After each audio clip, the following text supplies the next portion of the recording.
Hi again, this is Marwa. And now I'm going to talk about some regulations which concerns our case. The first one is, it implies on major expo, which is in front of public eye, is responsible for the disaster which happened. Well, the first regulation is offshore petroleum activities, which is regulation 2005. It's an offense to make a lawful discharge of oil. However, major expo can get out of this issue if they could prove that it couldn't have been prevented, or they did that urgently because they wanted to secure somebody for the safety reasons.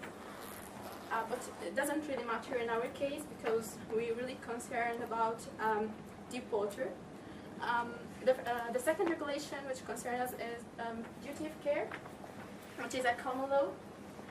Everyone has a responsibility to do their job properly at a professional level to ensure that they don't make any harm or loss to any other person.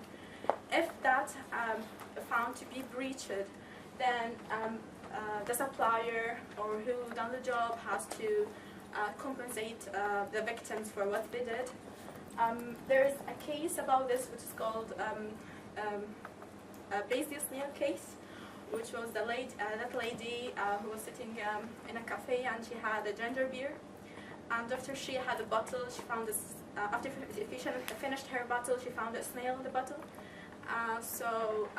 And she felt ill because of that. So she sued the manufacturer of that ginger beer, and she was compensated for that.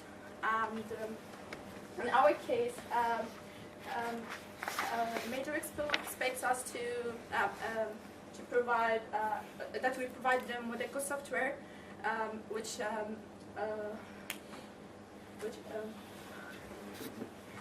so we have a so if anyone entered a contract, they will be sued on the contract.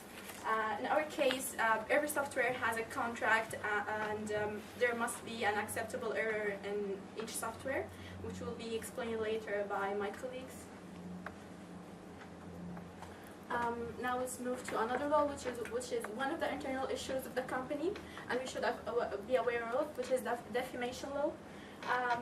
It's the Act of 1952 and was updated in 1996, which is any false statement made by any person about someone to other third party, and that statement would harm him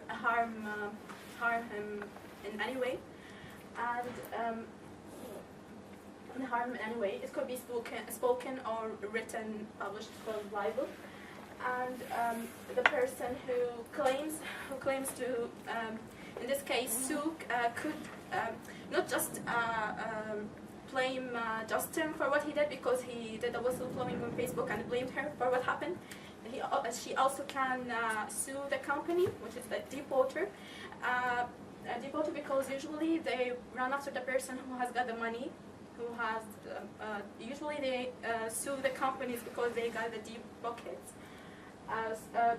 She can sue the company for defamation under the vicarious liability law, and I'm going to, which is part of the employment law. Vicarious liability, anybody would be blamed for something he didn't do, and someone else did. If they have a legal relationship, like a husband and wife, parent and child, owner of vehicle and driver, an employer and employee. So in our case, Sue could just deep water for what Justin did if they could prove that he did that during the working hours. So if we want to stay away from this problem, we have to prove first it's not true, that didn't happen, or we have to prove that it didn't happen during the working hours, which will be explained later by my colleagues. Now I'm gonna pass it to Abhijit to talk about contracts and policy.